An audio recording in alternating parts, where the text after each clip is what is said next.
to my channel. Today we're back talking about my favorite, first love of all time, skincare.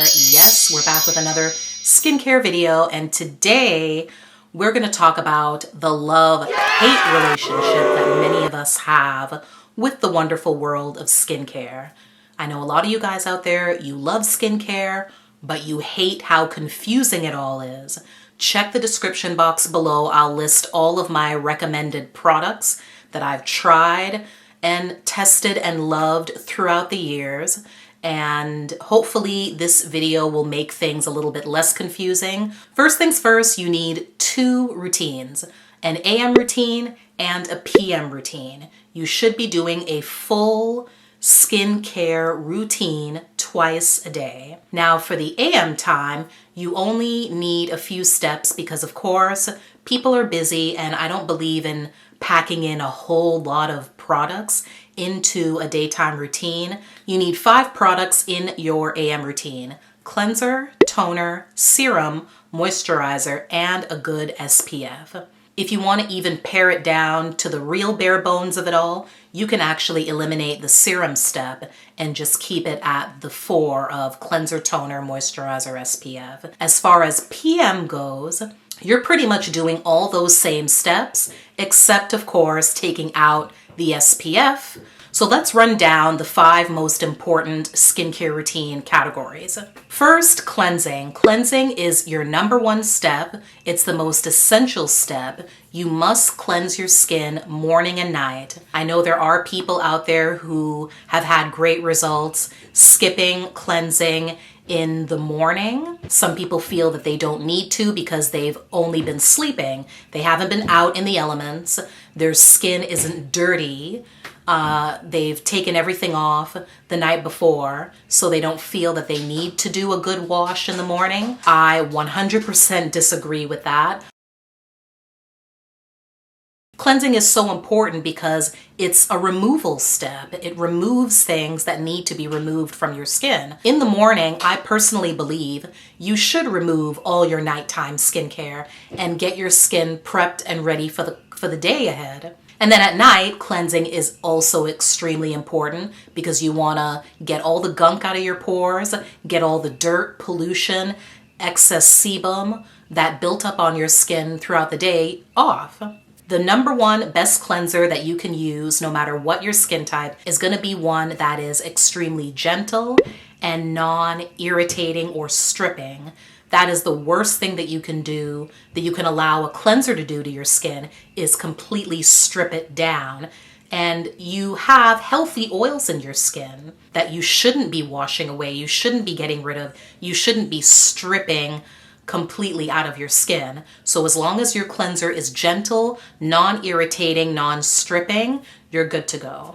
Next is toning. Now, toners have been a controversial skincare routine step for forever because probably has a lot to do with their previous reputation. Back in the day, they were extremely heavy on the alcohol, and they were used to kind of get all the excess cleanser remnants.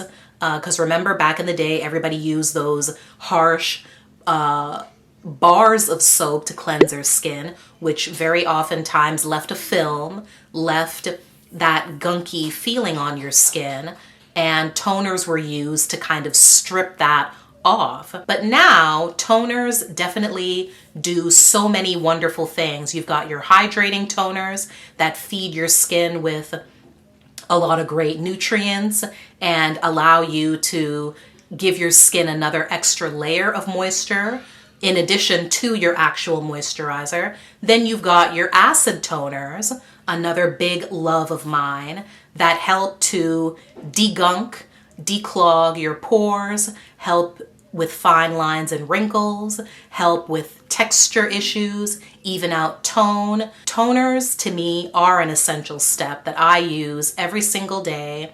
I use a variety of different ones. Again, check the description box. I will list a whole bunch of products that I highly recommend. Moisturizers up next. Moisturizers, of course, moisturize your skin, provide some great hydration, and it's really the lock-in step. After everything that you've done prior to your moisturizer, the moisturizer is now going to help to lock everything in.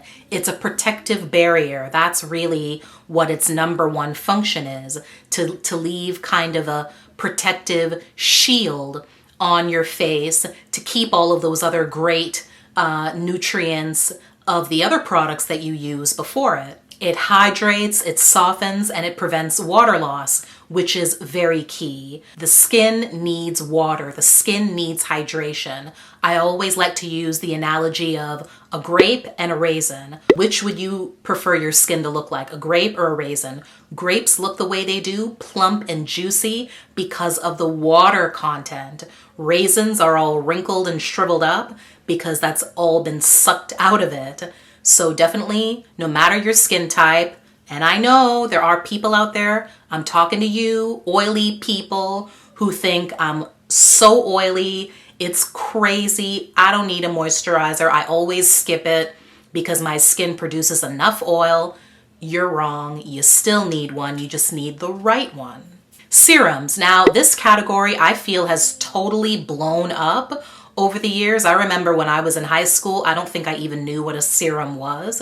Serums tend to be super concentrated, very nutrient dense, and are jam-packed with a lot of active ingredients. Ingredients that you're most likely not going to find in your cleanser, toner, or moisturizer. That's why the serum step is so important depending on what your skin needs. I believe that everyone should include at least one serum in their morning routine and a different one also in their nighttime routine. There are so many on the market, I can't name them all now. That's why I'll list them down below, but you're gonna find serums that target every single skincare concern that you could think of. If you wanna know personally what my favorites are, in addition to the specific products I'll list, I'll tell you now: hyaluronic acid, niacinamide, vitamin C, and retinol. Those 4 ingredients over the years have really become important to me and ones that I've seen great results with. And last but not least, SPF. It is the fountain of youth. You want to know where the fountain of youth is? It lies in SPF. Protecting your skin from the sun is essential. From the fairest of fairest of fairest skin tone to the deep, deep, deep, deep, dark, dark, dark chocolate skin tone, everyone needs to wear SPF every day, spring, summer, autumn, winter, year round, no excuses, you gotta wear it. I, like many of you out there watching this video now, struggle with dark spots and hyperpigmentation issues. And I'm telling you, those issues will never go away. Your hyperpigmentation will never get better if you go out into the sun without any SPF protection. Oh, before I forget, minimum of 30, don't go lower than that. And please, ladies and gentlemen who wear makeup, ignore that SPF label on your makeup. I do it. I don't care what SPF my makeup says that it has in it, and I don't care how much of it you pack on, it's not enough. So that's it, guys. That is my rundown of what you need to look for when you're beginning your skincare journey, when you're looking to start up a skincare routine, when you go out into the world and you're staring at the shelves and you're overwhelmed and you don't know which products to take a look at and pick out. Remember this video, refer back. I hopefully kept it pretty simple and to the point. And of course, there's always so much more to talk about. And I think I'm probably going to do actually a separate video talking about the extras, skincare extras, which for me, I would put things in that category like masks, facial oils, facial tools, eye treatments, spot treatments, those types of things that you're probably not going to use on the daily, but you may still want to use once in a while, once a week, once a month, twice a month, somewhere around there to boost your skincare routine up a little bit. Maybe if you have a special occasion coming up, that's when you would implement some of these extras. So we'll say that for another day, another video. But if you did enjoy this one, give me a thumbs up and subscribe, because I got a lot more videos just like this one coming at you. And I appreciate you watching, and I'll see you next time. Bye.